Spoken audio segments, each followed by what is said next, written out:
आवाज जनता की। देखिए, इस वक्त की सबसे बड़ी खबर निकलकर सामने आ रही है और वह बड़ी खबर आरजेडी की शेरनी रितु जायसवाल के लिए है। जिस तरीके से बिहार विधानसभा चुनाव का ऐलान, नॉमिनेशन का ऐलान और इसके बाद आरजेडी यानी महागठबंधन में कुछ भी ठीक नहीं चल रहा है। कन्फ्यूजन का दौर और सिलसिला जारी है। कांग्रेस और आरजेडी आमने सामने है और इसी बीच अब आरजेडी खेमे में टिकट को लेकर बगावत शुरू हो चुकी है। रितु जायसवाल जो आरजेडी की काफ़ी खास मानी जाती है, रितु जायसवाल ने मोर्चा खोल दिया है।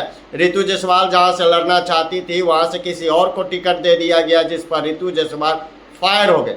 रितु जायसवाल एकमात्र आरजेडी की वैसी नेत्री है जो हर मोर्चे को संभालती है और कहा जाता है राष्ट्रपति से भी पुरस्कृत है और इनका जलवा क्षेत्र में बरकरार रहता है।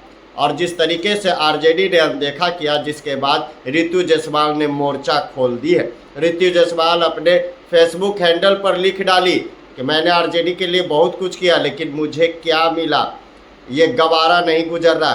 क्या कुछ रितु जायसवाल अपने फेसबुक पोस्ट पर लिखी है वो हम आपको बताएंगे। उससे पहले जिस तरीके से आरजेडी और कांग्रेस आमने सामने है, अभी तक सूची पूरी तरीके से तैयार नहीं हुई है। उम्मीदवारों का नाम अभी पूरी तरह से फाइनल नहीं हुआ है। एनडीए में सब कुछ ठीक चल रहा है, तो कई उम्मीदवार जो है अपने क्षेत्र में भ्रमण कर रहे हैं, लेकिन आरजेडी में और कांग्रेस में अभी कन्फ्यूजन का सिलसिला लगातार जारी है। रितु जायसवाल अपने फेसबुक पोस्ट पर क्या कुछ लिखे, जरा विस्तार से आपको हम बताते हैं। दरअसल आपको बता दें कि रितु जायसवाल ने अपने फेसबुक पोस्ट पर लिखी परिहार की जनता के नाम संदेश। कल शाम जैसे ही यह चर्चा फैली कि मुझे परिहार से टिकट न देकर बेलसंड से दिए जाने की संभावना है, परिहार की जनता के असंख्य फ़ोन और फेसबुक ट्वीट पर संदेश आने लगे। सबकी एक ही अपील थी, मैडम परिहार को मत छोड़िए। पिछले 5 वर्ष से मैंने परिहार की मिट्टी, यहाँ के लोगों के सुख दुख, संघर्ष और उम्मीदों को बहुत करीब से महसूस किया है। आज परिहार बदहाल स्थिति के लिए वर्तमान बीजेपी विधायक गायत्री देवी ही नहीं बल्कि पूर्व विधायक रामचंद्र पूर्वे जी की समान रूप से जिम्मेदार है। यानी इस पोस्ट में साफ तौर से रितु जायसवाल ने अपने ही पूर्व विधायक रामचंद्र पूर्वे पर आरोप लगाया है। उन्होंने आगे कहा कि यह बात किसी से छिपी नहीं है। डॉक्टर पूर्व ने पिछले विधानसभा चुनाव में राजद के एमएलसी रहते हुए पार्टी से गद्दारी की थी।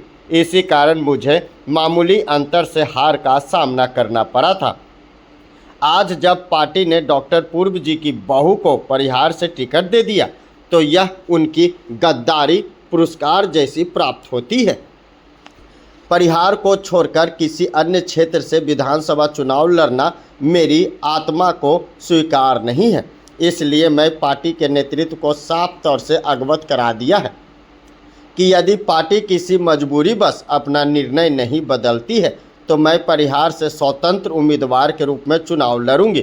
यानी रितु जायसवाल के इस पोस्ट से यही लग रहा है कि रितु जायसवाल निर्दलीय चुनाव लड़ सकती है अगर आरजेडी कोई फैसला नहीं लेता है। तो यह निर्णय आसान नहीं है, पर यह मेरी मन की आवाज़ है और परिहार की जनता की भावनाओं का सम्मान भी करती हूँ। Bureau report, Patna.